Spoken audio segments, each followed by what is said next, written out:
I'm gonna miss the bike. 2 days without riding, I don't know.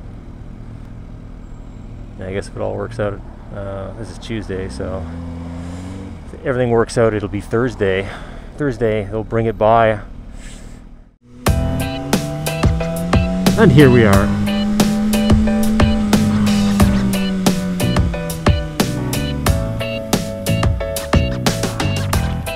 Please don't hit me, please don't hit me, please don't hit me. Okay now. Please don't hit me, please don't hit me. Please don't hit me. Please don't hit me.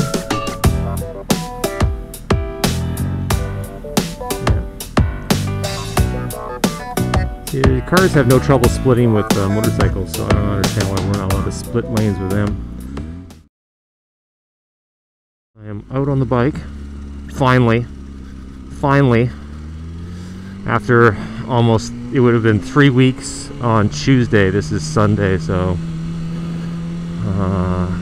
yeah.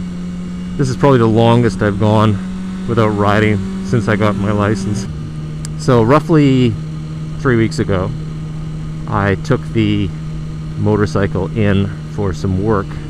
As you guys probably know, or a lot of you know, I had a little bit of a tussle with a car back in September, and essentially the car just pushed me over. I came to a stop, but not close enough, and the car turned through me, hit the left bar end and I guess a bit of the fairing, and knocked the bike over onto the right, essentially from a standstill on my part anyway. The damage was like extremely minimal, but basically a lot of things were scuffed up, you know. So if I wanted to have that fixed,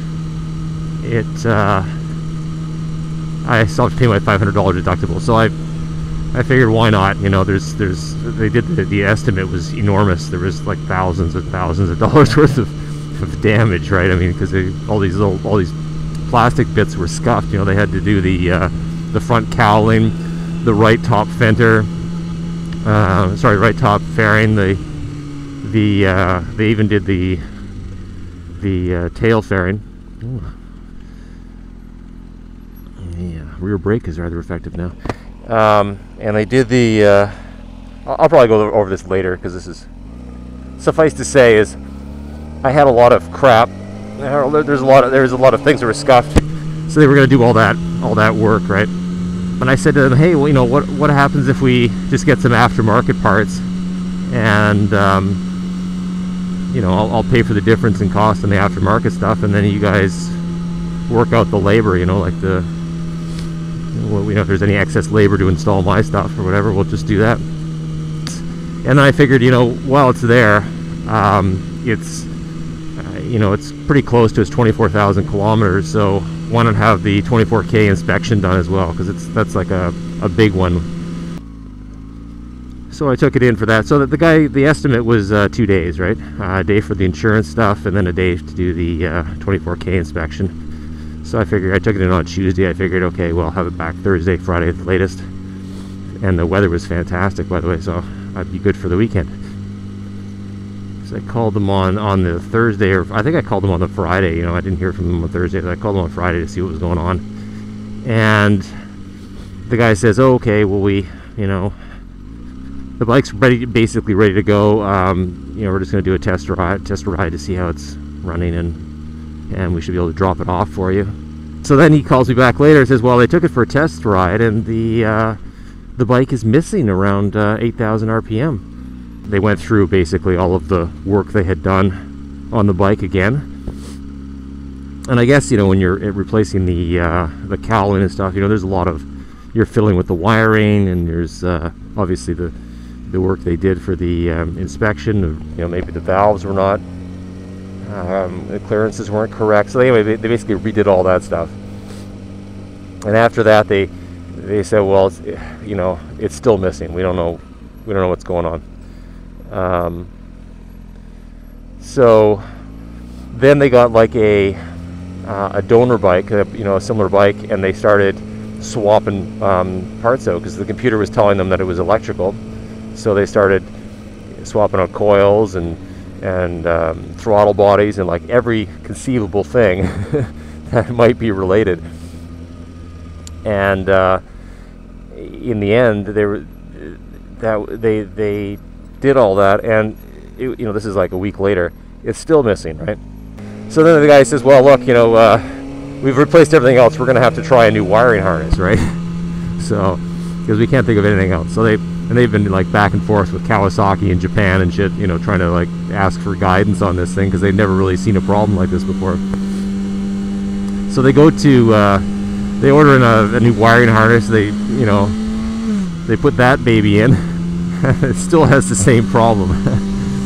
So at this point, they're pretty demoralized, as you can imagine, as am I. And I'm thinking, I'm gonna have to get like a new bike or something. They're gonna have to like, I don't know what's happened here, but and then I started thinking, well, what kind of bike am I? I started like shopping, looking at Craigslist and shit, right?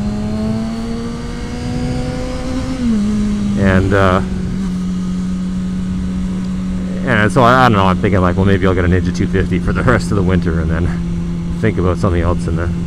But but I had a hard time trying to think of another bike that I would want to ride, like. And so then they say, well, we gotta, the final thing is the cam sensor, which is like apparently a pain in the ass to access. It's like a lot of work. So they essentially bit the bullet, and they I don't know what the hell is involved with doing it, but he said a lot of work. Something about removing the engine or something, I don't know. So they replaced the cam sensor. The bike finally works. This was like a few days ago, right? So yeah, last night they drop it off for me and present me with my bill, which I was a little terrified about because they literally put like 40 hours of labor trying to diagnose the issue, right? But they didn't, to their credit, they didn't charge me. A cam sensor, like, I don't know, like, what are the chances of that thing, like, going between the time I dropped it off? It's just so, it seems like such a, I don't know, a bad series of events for everyone, really. Should we check out the Shaughnessy Golf and Country Club? Let's check that out, shall we? They're so inviting with the open gate and all. Now, if I had a dirt bike, my dual sport, that was one of the other bikes I was thinking of getting as a dual sport. I thought, but they're actually pretty difficult to come by on Craigslist. So maybe I'll just park for a second here and show you guys the mods. As far as mods go, these guys got replaced. And as you can see, I have new rear sets. These are Woodcraft rear sets, which are adjustable. But the way they adjust, I don't know, maybe you can see it. You can kind of see the little holes there. It's an eccentric, so you loosen this guy off, and there's a pin in there, and the whole thing kind of rotates around. So it looks like it's at the furthest down and back setting, which is great for cruising. And then when I go to the track or something, I'll just flip it around and it'll be up here, right? Or maybe back here, depending on what works. So that's kind of cool. I'm keen to I'm keen about that sort of stuff. I might replace these guys too. The knobby ends, you can get little folding ones, which I may or may not do. Moving around the bike. They replaced this thing. I don't even know if it needed to be replaced, to be perfectly honest, but anyway. They did this one because it's got all scuffed up. On this side, because they had to put a brake switch in there, because the original brake switches on these bikes, and on most bikes I think, are like a mechanical thing that fits on the rear sets. And if you get an aftermarket rear set, you generally have to put a different switch on. I think there's maybe a couple rear sets that work with the original or have their own switching mechanism, but generally speaking, people just use these things, which are they hook into the master cylinder for the rear brake, and so whenever you pressurize the master cylinder flips the switch, on goes the tail light. Pazzo levers. I got these are the long folding Pazzo levers. So in the event of a crash, they're actually a bit shorter than the originals. I think the originals came out a bit further, and of course mine got scuffed up when it went over. So these are a bit shorter. The shorty ones are actually down to about here, so you basically only have enough for 2 fingers, which is probably okay for me on the brake, because I generally only use 2 fingers in the brake. On the clutch, I find I use the whole hand a lot because I'm often in traffic, which is probably not understandable for a lot of you guys, but anyway, I'm not going to get into the whole lane splitting thing again. I think that's pretty much it for the mods. Yeah, Pazzo levers, rear sets. That was basically it for the new stuff. And they replaced this mirror because it got scuffed a little bit. So, and the entire front cowling. I think it's looking pretty good. I'm pretty psyched. It runs a lot better. You know, whatever they did as part of the tune-up, it starts up well, and it seems a lot crisper, a lot smoother than before. The bike is back,